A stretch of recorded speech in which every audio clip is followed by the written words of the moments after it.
Shalom jemaat Tuhan yang dikasihi Tuhan. Bagaimana kabar Bapak Ibu pada malam hari ini? Saya percaya bahwa di bulan Oktober, di tengah bulan ini, saudara telah mengalami kemuliaan dari Tuhan.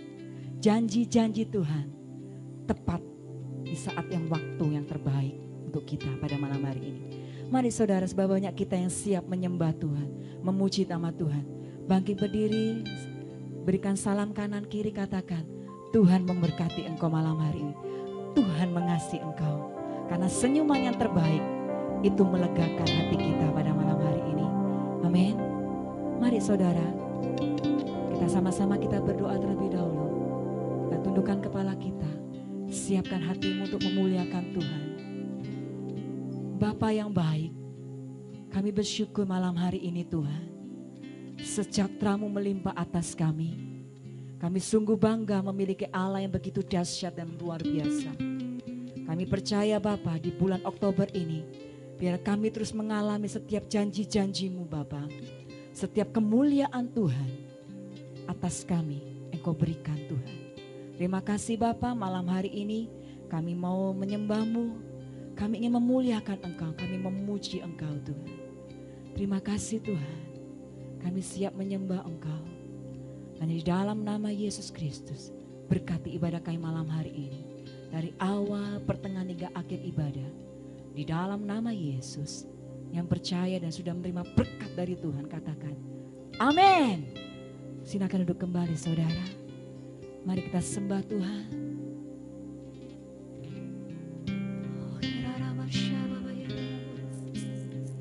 Kami menyembah. Terima kasih, ku berterima kasih buat kuasa-Mu,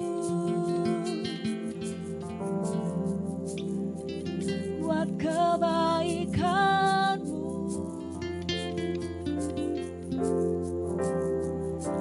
Bapa, ku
lewati setiap masalah, setiap tetes air mata dalam hidupku. Janji-Mu menopang hidupku, kasih-Mu menuntun langkahku dalam setiap waktu. Penolongku dan aku percaya. Mari katakan terima kasih. Terima kasih buat kasih setiamu, penyertaan-Mu sempurna, janji-Mu tak pernah terlambat menolongku. Terima kasih, ku berterima kasih, katakan buat kasih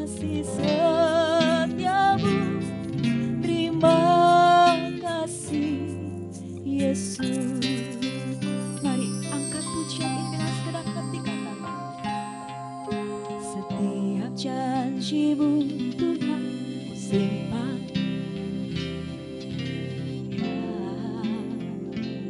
Kami melewati apapun Tuhan, melewati setiap masalah, setiap tetes air mata dalam hidupku.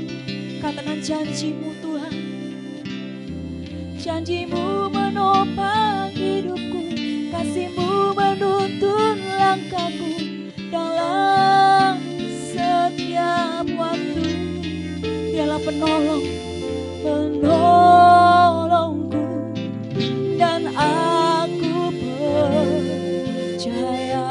Mari angkat tanganmu, katakan terima kasih Tuhan. Terima kasih buat kasih setiamu, penyertaanmu sempurna, janji-Mu tak pernah terlambat menolongku. Terima kasih, ku berterima kasih buat kasih setiamu. Terima kasih Yesus. Mari katakan terima kasih. Terima kasih buat kasih setiamu,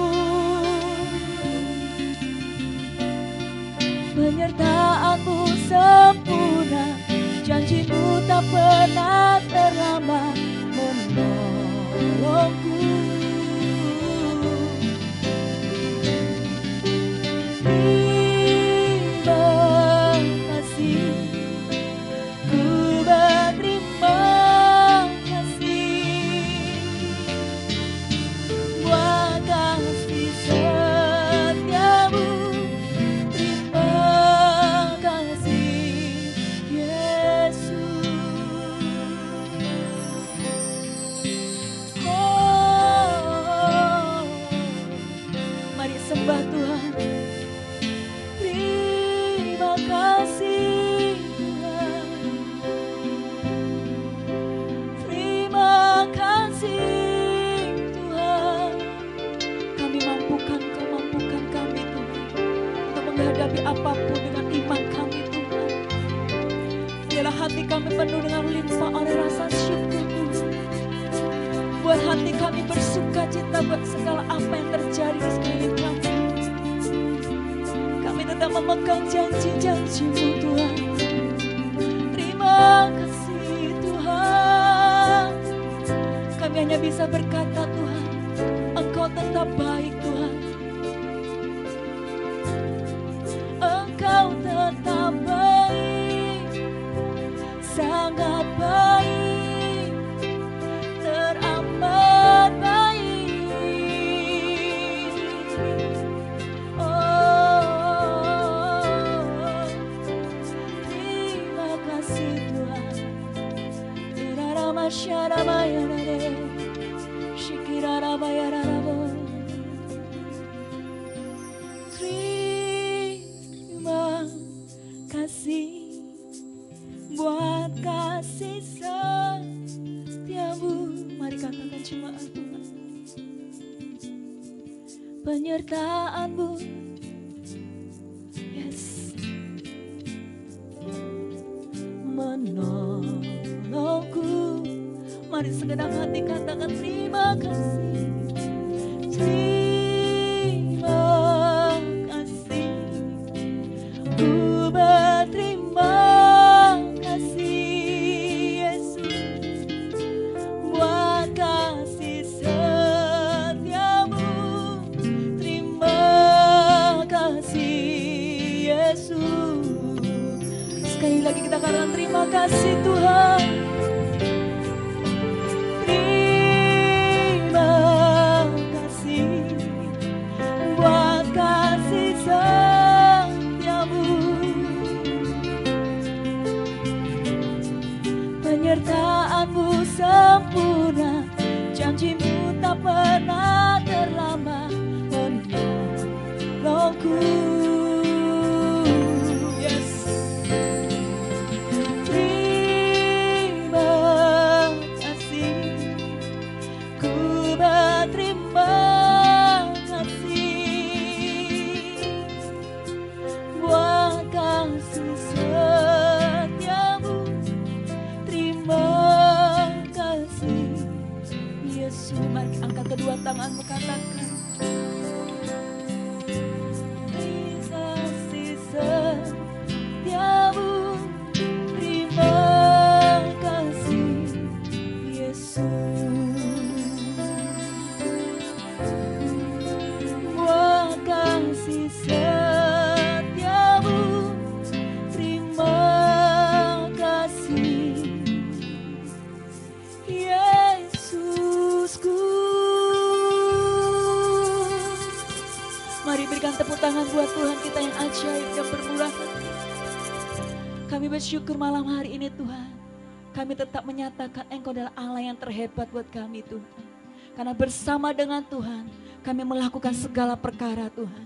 Kami tahu Tuhan rancangan-Mu adalah rancangan penuh damai sejahtera dalam hidup kami. Malam hari ini kami siap memuji-muji Engkau. Hanya di dalam nama Yesus yang siap memuliakan Tuhan dan memuji-muji Tuhan. Di dalam nama Yesus. Haleluya. Amin. Saudara siap memuji nama Tuhan? Amin. Katakan haleluya. Haleluya. Senggol dengan tos Tuhan. Katakan bersama Tuhan Yesus. Lakukan perkara bersama Tuhan. Amin. Sama-sama kita bertepuk tangan. Come on. Bersama Yesus lakukan perkara besar. Bersama Yesus tidak ada yang suka. Bersama Yesus tidak ada yang meluap. Untuk masalahmu, untuk masalahku, untuk masalah kita semua.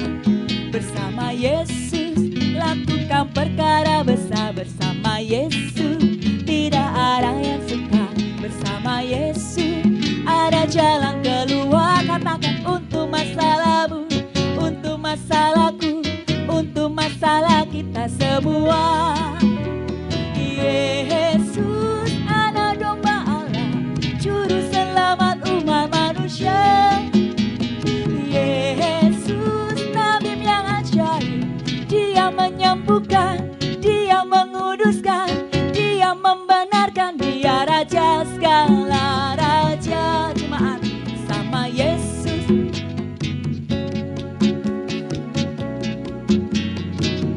Mari semua sama Yesus ada jalan keluar. Katakan untuk masalahmu, untuk masalahku, untuk masalah kita semua. Katakan Yesus anak domba Allah, juru selamat umat manusia.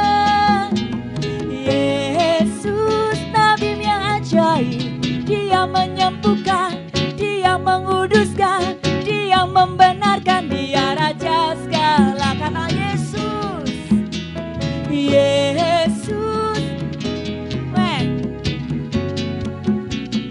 oh, Yesus nabi yang ajaib, Dia menguduskan, Dia membenarkan, Dia raja segala raja.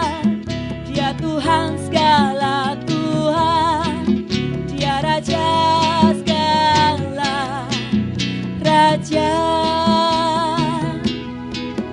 Ku menang bersama Yesus Tuhan. Ku menang di dalam peperangan. Ku menang. Haleluya, haleluya. Ku menang bersama Yesus Tuhan. Ku menang di dalam peperangan. Haleluya, haleluya. Mari angkat kedua tanganmu, katakan haleluya. Dia bangkit, haleluya. Dia hidup, haleluya.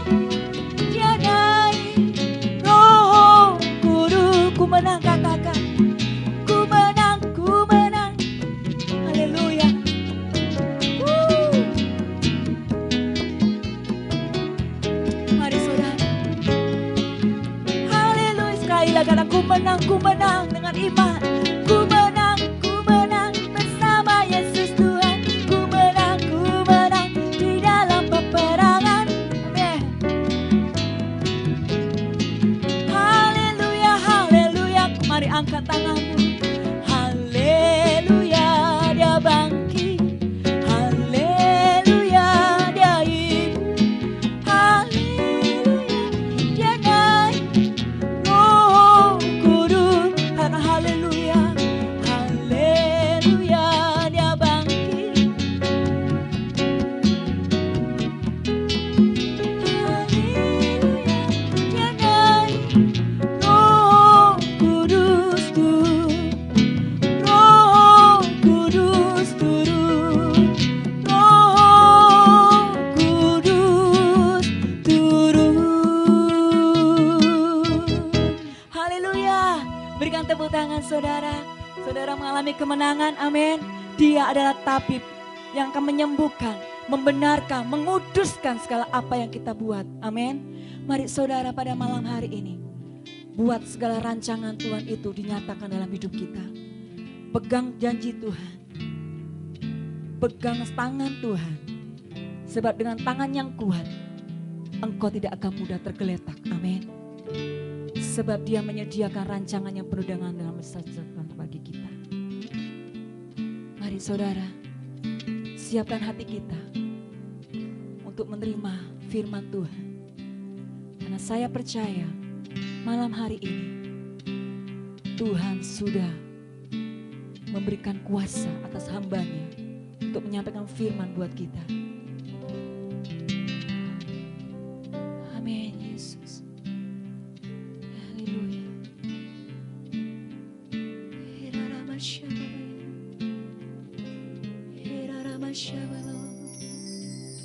Katakan Yesus.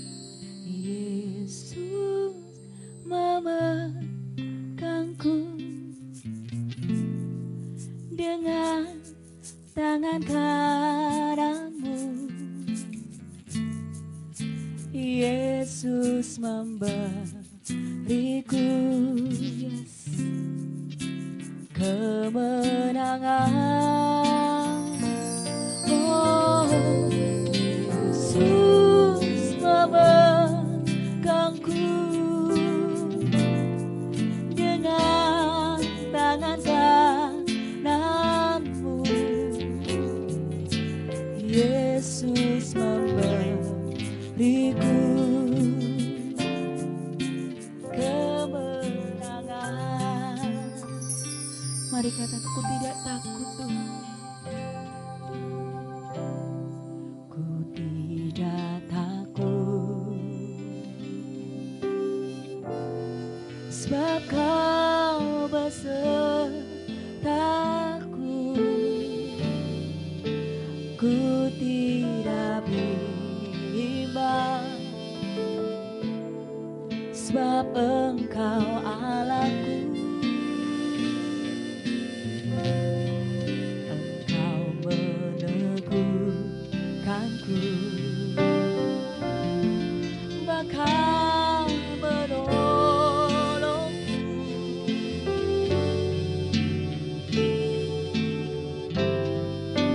Yes, Tuhan. Yesus Tuhan. Mari angkat tangan kita.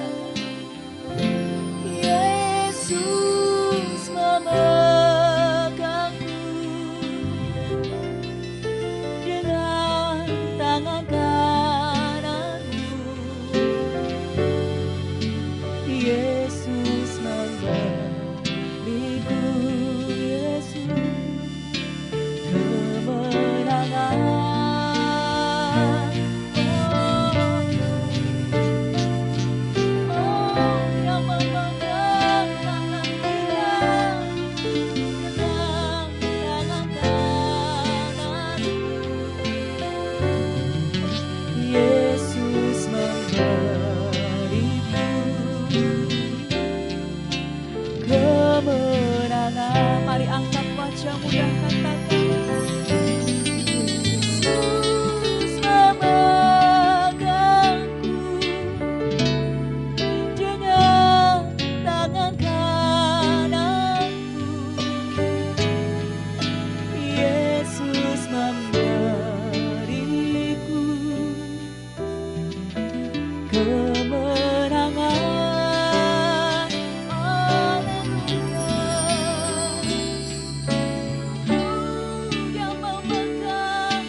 Yesus memberiku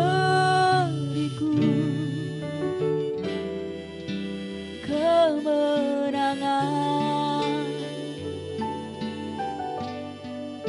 Yesus memberiku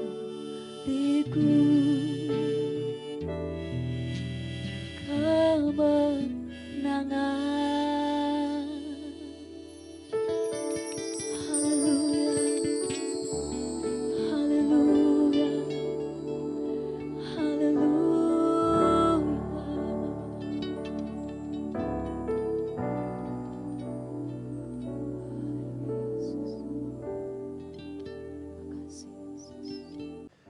Shalom, jemaat yang dikasihi Tuhan, kembali kita bertemu untuk kita mendengar dan merenungkan firman Tuhan. Saya percaya firman Tuhan bukan sekedar sebuah ide. Yesus berkata, perkataanku adalah roh dan kehidupan. My word is spirit and they are life. Ada kekuatan, ada kuasa kehidupan yang mampu mengubah, memberikan kehidupan, kekuatan, kesembuhan, pemulihan di dalam hidup kita. Baik, hari ini, kesempatan ini saya akan membagikan orang benar hidup oleh iman. Sebelumnya saya ajak kita sama-sama berdoa. Bapa yang baik, kami datang kepadamu, kiranya Engkau sendiri yang berbicara kepada setiap anakmu yang Kau kasih. Dimanapun mereka berada, biarlah firman-Mu, kehadiran-Mu hadir di dalam hidup kami semua. Dan yang sakit disembuhkan, yang lemah dikuatkan, yang susah berseru kepadamu. Melihat jalan keluar penghiburan boleh mengalir di dalam roh kami. Di dalam nama Tuhan Yesus Kristus. Amin. Saya ajak kita membaca satu ayat di dalam Roma pasal 1 ayat yang ke-16 sampai 17. Di situ Paulus menerangkan hakikat nature dari karakteristik dari Injil. Sebab aku mempunyai keyakinan yang kokoh di dalam Injil. Karena Injil adalah kekuatan Allah. Atau lebih tepatnya kuasa Allah. Yang menyelamatkan setiap orang yang percaya. Yang pertama-tama orang Yahudi tetapi juga orang Yunani. Sebab di dalamnya nyata kebenaran Allah. Yang bertolak dari iman dan memimpin kepada iman. Seperti ada yang tertulis, orang benar akan hidup oleh iman. Nah, di dalam perjalanan sejarah gereja kita kenal apa yang disebut reformasi. Dan reformasi yang dimotori oleh Martin Luther. Salah satu ayat yang memberikan pewahyuan adalah dalam Roma 4 ayat 3. Dikatakan bahwa lalu percayalah Abraham kepada Tuhan dan Tuhan memperhitungkan hal itu kepadanya sebagai kebenaran. Nah, salah satu yang kita harus perhatikan dan kita harus renungkan atau kita perlu mendapatkan satu pemahaman. Saya khawatir sebagian orang terjebak bahwa iman itu adalah sistem kepercayaan. Faith is not belief system. Bukan berarti sistem kepercayaan itu tidak perlu. Tetapi sistem kepercayaan itu bukan wujud. Itu adalah sebuah media untuk orang nyampe kepada apa yang disebut iman. Jadi kata percaya itu bagian iman. Tetapi harus masuk lebih dalam. Sehingga betul-betul kita menjadi orang yang dikatakan orang benar, orang hidup oleh iman. Salah satu adalah bicara tentang kitab Yakobus. Dikatakan bahwa engkau percaya, iblis setan percaya. Kalau saya boleh teruskan tambahkan, tapi mereka tidak beriman. Bagaimana kita memahami wujud dari iman. Nah, Ibrani pasal 11 dikatakan ini, iman adalah dasar dari segala sesuatu yang kita harapkan. Bahasa Inggrisnya bukan dasar, it's not foundation. Substance of things hoped for. Saya dalam satu perenungan, tiba-tiba ayat ini jadi rema. Nothing but substance of things. Bahan atas sesuatu. Tepung itu bahannya roti. Tapi tepung tidak otomatis jadi roti. Tanpa tepung tidak bisa jadi roti. Tidak ada roti.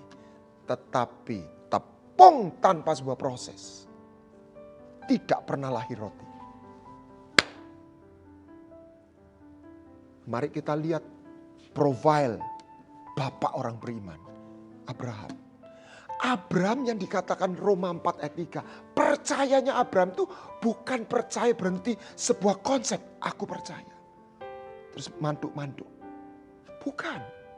Kenapa? Hidupnya Abraham bukan cuma manggut-manggut. Aku percaya. Abraham itu mengalami perjumpaan Tuhan. Iman ibaratnya kalau kita masuk ke rumah makan bukan daftar menu. Iman itu adalah sesuatu yang membawa kita masuk dalam wujud. Nggak boleh berhenti lihat daftar menu. Belief system itu seibarat-barat daftar menu. Tetapi daftar menu tidak pernah bisa kita makan dan memberikan nutrisi.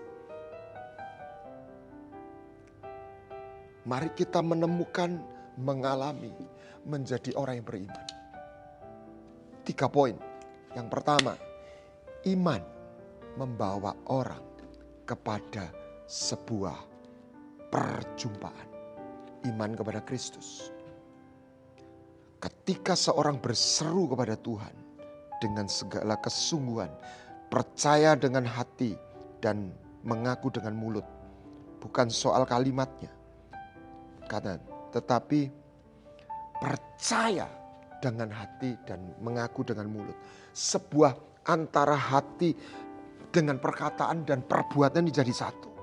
Ayat Roma pasal 5 ayat 2. Oleh dia kita juga beroleh jalan masuk oleh iman kepada kasih karunia.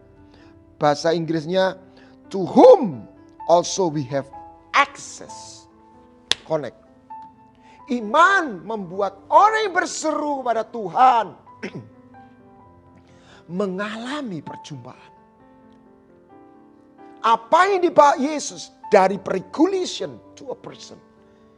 Melalui dan oleh Roh Kudus, kita tidak dibawa Tuhan berhenti pada sebuah konsep. Tetapi mengalami kehadiran pribadinya. Di mana kita temukan? Melalui Roh Kudus. Anda tidak ketemu sesuatu konsep. Tetapi a person. Dia hadir. Kita bisa rasakan. Sehingga tulisan dikatakan Tuhan mengasihi. Itu bukan sekedar sebuah konsep. Sampai dalam konsep pun itu juga sudah memberi pengaruh. Oh Tuhan itu baik ya. Oh Tuhan baik, aku percaya. Tetapi iman membuat kita mengalami dia ada. Kata yudhe wahe, haye eser haye. Sebetulnya bukan dalam arti yang Tuhan mau sampaikan. Aku ada. Ego emi. Bukan ginomai. Aku ada. Ada, dulu ada, sekarang ada. Yang akan datang ada. Dan dia menjadi ada. Oleh iman. Dan ketika dia ada. Anda tidak menjadi biasa. Ketika dia menjadi ada dalam hidupmu. Engkau tidak menjadi biasa. Karena kehadirannya memberikan aliran kehidupan. Perjumpaan yang memberikan satu dampak kepada orang yang mengalaminya. Tuh Abraham mengalami perjumpaan. Abraham tidak mengikuti sekedar sebuah agama ritual belief system. Tuhan berbicara. Abraham, hineni, ya Tuhan. Itulah profil Abraham. Dia berjumpa. Ibrani 11 ayat 24. Karena iman Musa menolak disebut anak putri Firaun. Perjumpaan yang tidak berhenti membawa kita menerima pengampunan. Itu pertama. Menerima pertolongan. Tetapi perjumpaan yang membawa kita menemukan diri kita di dalam Tuhan. Perjumpaan yang membawa kita menemukan jubah yang Bapa sediakan di dalam hidup kita. Sebab kehilangan terbesar yang dialami manusia. Ketika dia jatuh dalam dosa, manusia pertama. Dia tidak kehilangan agama. Dia kehilangan dirinya. Dosa bukanlah sekedar sebuah pelanggaran moralitas. Dosa adalah satu kuasa kematian yang membawa manusia pertama, Adam, itu mengalami kerusakan identitas. Kehilangan dirinya. Yang secara alegoris ditandai kehilangan jubahnya. Adam telanjang. Nah, apa yang dampak terjadi yang dibalik atau ketika orang menemukan dirinya? Artinya dua sisi ketika arti orang menemukan jubah. Ketika anak yang bungsu kembali ke rumah Bapa, jubah yang lama itu robek, bau babi, rusak, hina, aib. Perjumpaan dengan Bapanya membawa dia menemukan dan menerima jubah yang baru. Saudara, saya masih ingat keadaan dan keberadaan saya sebelum saya bertemu dan mengalami kehadiran Tuhan. Kalau saya lihat foto-foto saya, sungguh foto-foto saya itu hal yang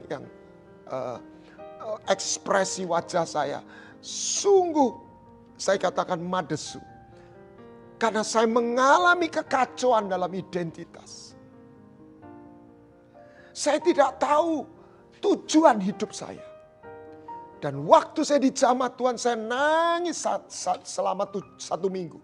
Bukan karena sedih, ada satu aliran kasih yang saya terima. Ada sebuah lagu yang menjadi viral, You Say. You say, I'm loved. Saya dicintai ketika saya nggak kerasa apa. I believe. Dan di situ aku mau tanya tentang identitas. Jadi bagi orang yang rusak, Injil adalah kuasa.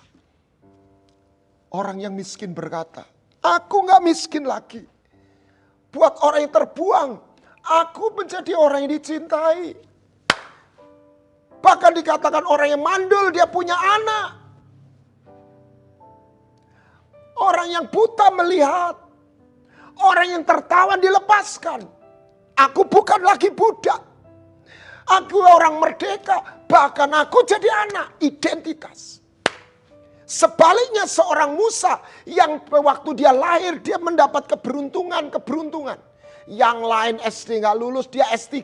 Yang lain tinggalnya di barak-barak, dia di istana. Satu-satunya orang Ibrani di Mesir waktu itu menjadi pangeran. Tetapi perjumpaan dengan Tuhan memberikan satu kesadaran. Siapa saya? Saya tidak lahir untuk sekedar jadi pangeran Mesir. Musa menemukan identitasnya. Dan nanti ini masuk dalam poin yang kedua. Dari identitas itu. Yang rusak pulih. Yang hidup dalam berkat. Dengan kekuatan. Dia tahu untuk apa ini semua. Semua keberuntungan yang dia terima. Bukan untuk dirinya sendiri. Yusuf sadar. Dia jadi pangeran. Dia jadi perdana menteri. Bukan untuk dia pamerkan kepada saudara yang lain. Tetapi untuk dia jadi memelihara. Dan Yusuf adalah salah satu orang yang sangat paham, sangat memiliki kesadaran identitas. Kenapa? Secara profetik waktu dia masih di rumah bapaknya, ayahnya mencintai dia dan memberikan jubah. Saya bisa membayangkan ketika dia bertemu setelah 15 atau 17 tahun. Waktu dia memanggil ayah dan keluarganya ke Mesir. Pertama kali ketemu lagi dengan sang ayah. Saya bisa membayangkan dengan jubah kebesarannya dia memeluk ayahnya. Dan dia bertanya kepada ayahnya, "Papa, di mana jubah yang pernah kau berikan kepadaku?" Dan Yakub bilang, "Ini anakku, aku masih menyimpannya. Jangan khawatir." Di tengah seluruh kebesaran jubah yang dia kenakan. Ini imajinasi saya, dia melepaskan jubah itu. Dan dia mengenakan kembali jubah yang pernah bapak ayahnya berikan. Identitas. Tidaklah mengherankan ketika Yusuf meninggal, pesannya adalah, "Bawa tulang-tulangku keluar dari Mesir. Sekalipun aku sukses, aku berkuasa di Mesir. Aku bukan orang Mesir." Anda dan saya dipanggil untuk memiliki kekuatan. Kuasa atas kehidupan.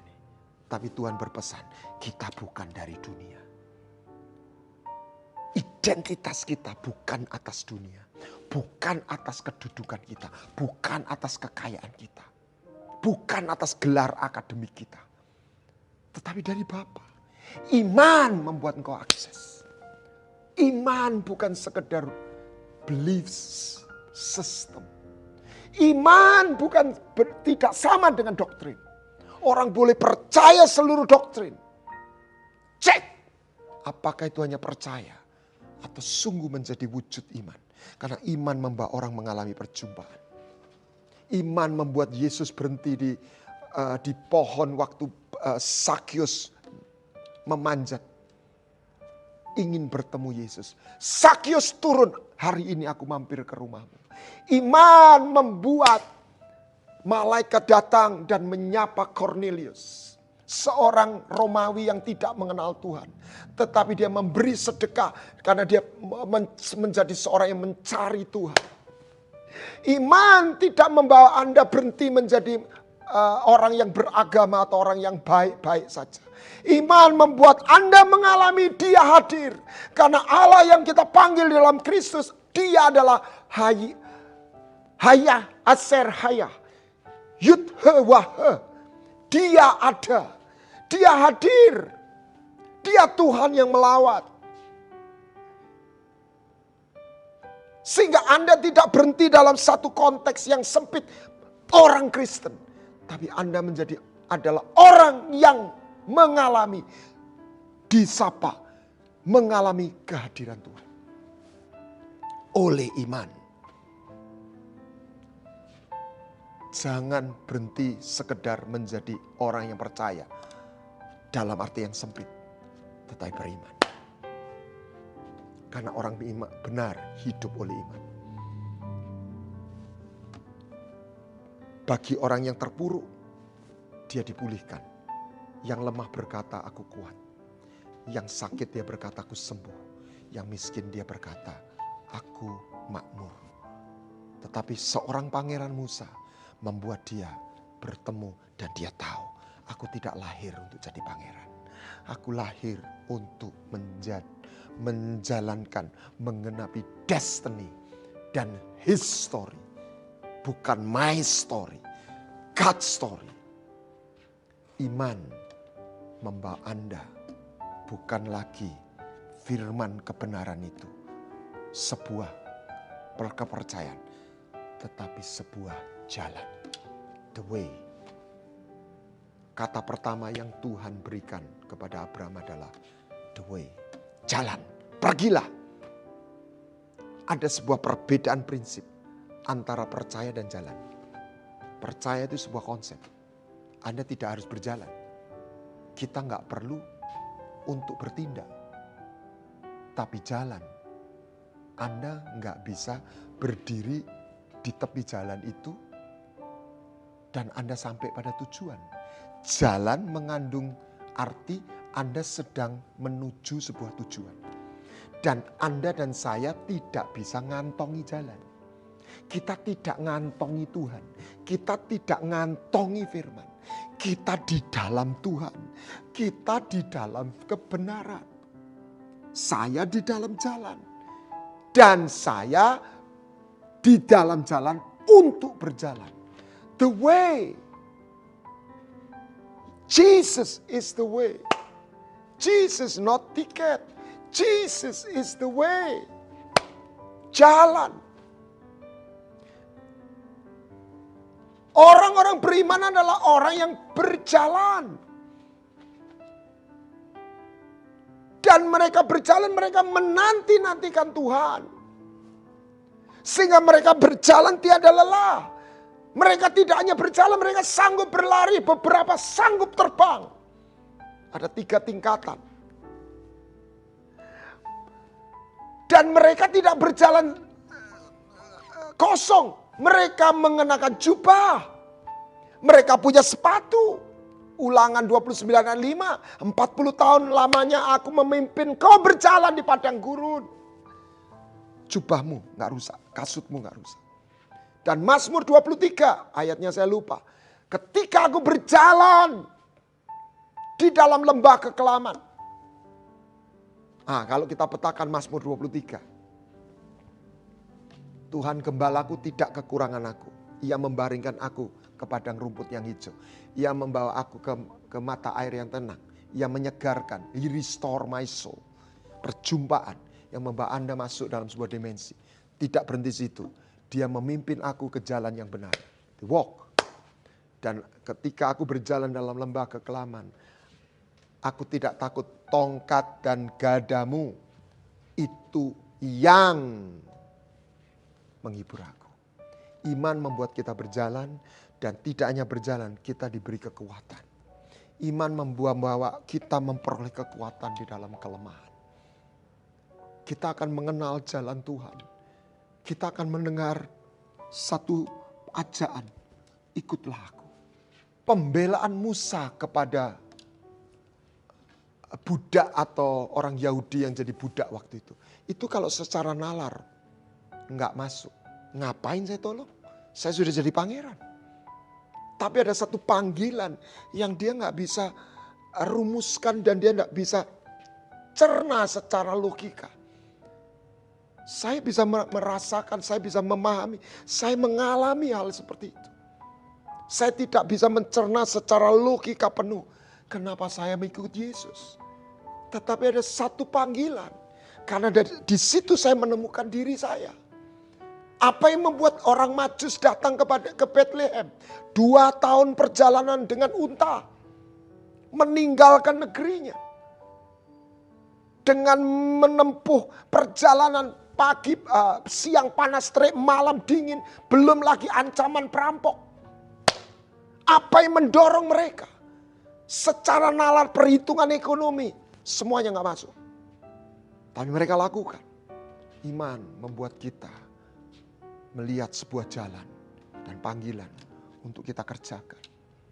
Iman bukan sekedar aku percaya Tuhan dalam arti yang sempit. Percaya yang membawa dia menjadi ada. Dalam kesempatan yang lalu saya sudah sampaikan cinta yang membawa sebuah ikatan perjanjian. Yang memanggil kita untuk berjalan. Dan sekaligus kita tidak berjalan dalam satu kelemahan tetapi dalam satu kekuatan. Mari kita lihat dalam 1 Yohanes 5 ayat 4. Sebab semua yang lahir dari Allah mengalahkan dunia. Inilah kemenangan yang mengalahkan dunia. Iman. Iman membuat kita gaining. Mengambil satu kekuatan. Bukan dari diri kita. Tapi dari sorga. Karena kita menemukan akses. Karena kita menemukan jubah, Tuhan memberikan kita tongkat otoritas cincin. Kita tidak berjalan dengan tangan kosong, dengan telanjang, dengan kaki yang tidak berkasut. Karena ini sebuah perjalanan tanpa jubah, tanpa sepatu, tanpa tongkat. Maka kita akan jadi korban dan bulan-bulanan nasib. Maka dikatakan mereka yang menerima kasih karunia, mereka akan memerintah dalam kehidupan. Hidup dan berkuasa, bahasa Inggrisnya reign in life. Anda tidak dipanggil untuk jadi korban nasib. Kita dipanggil mengenal Kristus untuk mengalami Dia hadir. Untuk kita membuat kita mengenal jalannya. Bukan berhenti pada pertolongannya. Dan waktu kita menemukan berjalan dalam jalannya, penyediaan itu ada, kekuatan itu ada, otoritas itu ada. Sehingga kita tidak jadi bulan-bulanan nasib. Dalam Ibrani 11 ayat 25, karena iman setelah Musa menemukan dirinya bukan anak putri Firaun, bukan pangeran Mesir. Maka dia memilih untuk menderita bersama umat Tuhan daripada jadi pangeran di Mesir. Dia belum gila. Dia bukan orang bodoh. Dia tahu apa yang dia harus kerjakan. Karena dia melihat sesuatu. Karena matanya memandang kepada yang tidak kelihatan. Sehingga dia diberi keberanian untuk bertemu dan menghadapi Firaun tanpa rasa takut. Abraham terus bertekun. Karena dia menanti-nantikan kota yang dibangun oleh Tuhan sendiri. Iman adalah substance of thing. Bukti sesuatu yang kita lihat yang belum kelihatan. Tapi kita lihat. Evident yang belum kelihatan secara realita. Kita sudah lihat di dalam roh. Iman membuat Anda melihat sesuatu yang tidak kelihatan tetapi ada. Dan yang Anda lihat itu membuat Anda menjadi seperti yang dilihat. Kenapa muka wajah Musa bercahaya? Karena dia melihat Tuhan. Manusia menjadi seperti yang dilihat. Saya tidak bicara melihat secara mata jasmani. Saya bicara melihat secara roh. I'm not talking about looking. I'm talking about seeing. See, not look. What do you see? Apa yang kita lihat? Sebab apa yang kita lihat menentukan menjadi siapa kita. Apa yang kita lihat menentukan apa yang kita berbuat. Kenapa Abraham melakukan sesuatu seperti itu? Apa yang membuat Musa memilih melepas ke pangerannya? Dia melihat sesuatu. Apa yang membuat Yosua dan Kaleb hatinya tidak goyah sekalipun dia lihat suku Enak yang besar tinggi di tanah perjanjian. Beda dengan 10 pengintai yang lain. Yang merasa jadi korban.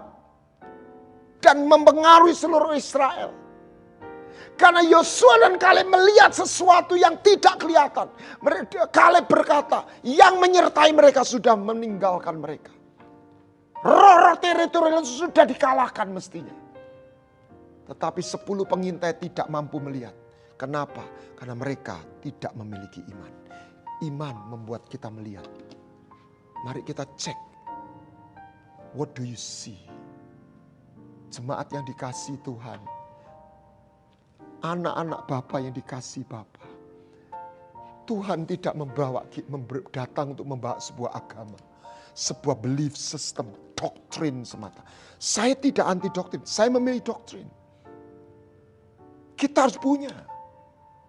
Tidak ada yang salah dengan doktrin. Tetapi doktrin adalah sarana bukan wujud. Anda tidak boleh berhenti menjadi orang yang memiliki doktrin yang benar. Yes, it is. Kita harus memiliki doktrin yang benar. Tapi tidak boleh berhenti pada doktrin yang benar. Karena doktrin adalah sarana untuk kita mengalami sebuah wujud dimensi. Sebuah realita roh. yang mengubahkan hidup kita. Sebab di mana kita berada, itu menentukan kita jadi apa. Jadi apa yang kita lihat, di mana kita, menentukan kita menjadi apa, menjadi siapa. Kenapa pohon itu daunnya hijau, menghasilkan buah? Karena dia ditanam di tepi aliran sungai. Kenapa Mazmur 23 mengajarkan Tuhan gembalaku, padang rumput buat seekor domba makanan. Karena ia membawa aku ke mata air yang tenang, sehingga aku tidak kekurangan. Jadi kata Tuhan tidak kekurangan. Karena orang yang menjadi jemaat atau domba dari gembala ini, dia dibawa ke padang rumput. Dia tidak kekurangan. Dia menjadi seperti yang dia lihat, dia tinggal. Dan dia bertindak seperti yang dia lihat. Apa yang kau lihat, itu menentukan apa yang kita berbuat. Oleh sebab itu, pertobatan ini disebut metanoia, worldview-nya dirubah. Sebab kita bertindak menurut yang kita lihat. Belief yang kita masuk, gambar yang kita lihat. Jadi kepercayaan atau iman itu menghasilkan sebuah gambar.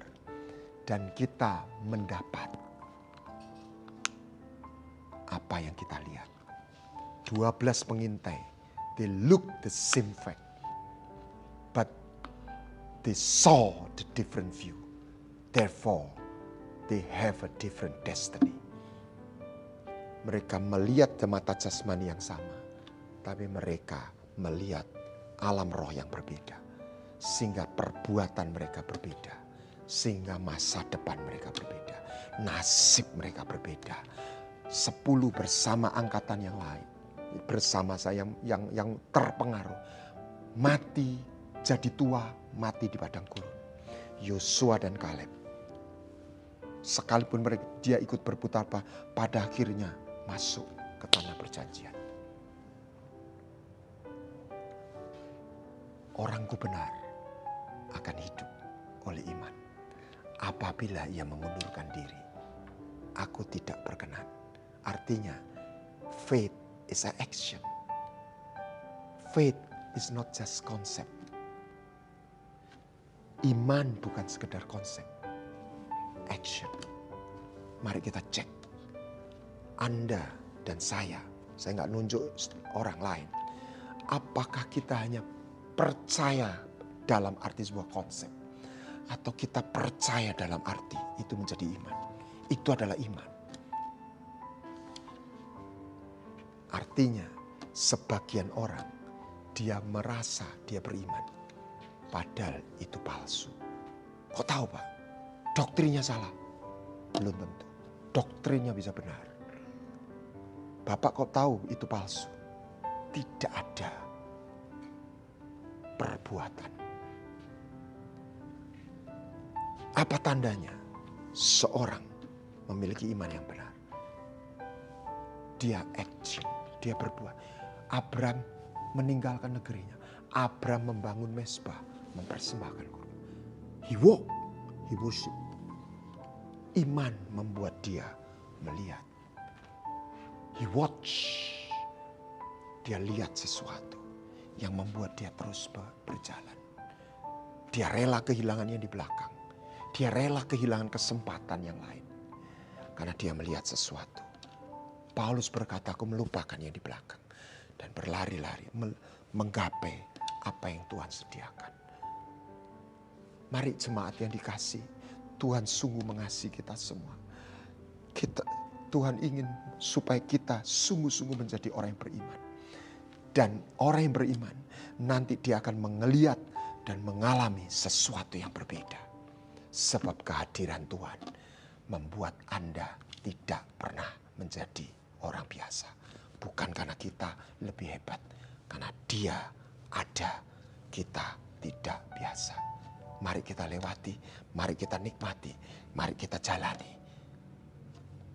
waktu ke depan perjalanan hidup ini dengan bersama kehadiran Tuhan di dalam hidup kita karena iman. Tuhan memberkati. Mari kita berdoa. Terima kasih kiranya Engkau sendiri menumpangkan tangan-Mu atas setiap jemaat yang Kau kasih. Anugerah-Mu menyertai kami semua. Kiranya rahmat-Mu, kasih sayang-Mu, pemeliharaan-Mu, kuasa-Mu memerdekakan kami, memulihkan kami. Dalam nama Tuhan Yesus Kristus. Amin. Tuhan memberkati. Kami percaya firman Tuhan itu menjadi jawaban buat kita pada malam hari ini. Amin. Mari saudara, kita sama-sama kita tundukkan kepala kita akan memberikan persembahan buat Tuhan. Beri yang terbaik. Sebab Tuhan sudah memberi kita yang terbaik. Amin. Mari sama-sama kita tundukkan kepala. Bapa, kami bersyukur dan berterima kasih. Kami tetap yakin Tuhan, firman-Mu itu adalah ya dan amin. Engkau tidak akan pernah memberikan kami yang tidak baik, Tuhan. Engkau tetap selalu yang terbaik memberi kami, Tuhan. Terima kasih Bapa. Sebentar kami akan memberikan persembahan syukur kami. Biarlah itu menyenangkan Tuhan dan memperluas kerajaan surga. Terima kasih Bapa, berkati kami pada malam hari ini. Di dalam nama Yesus Kristus kami bersyukur dan berdoa.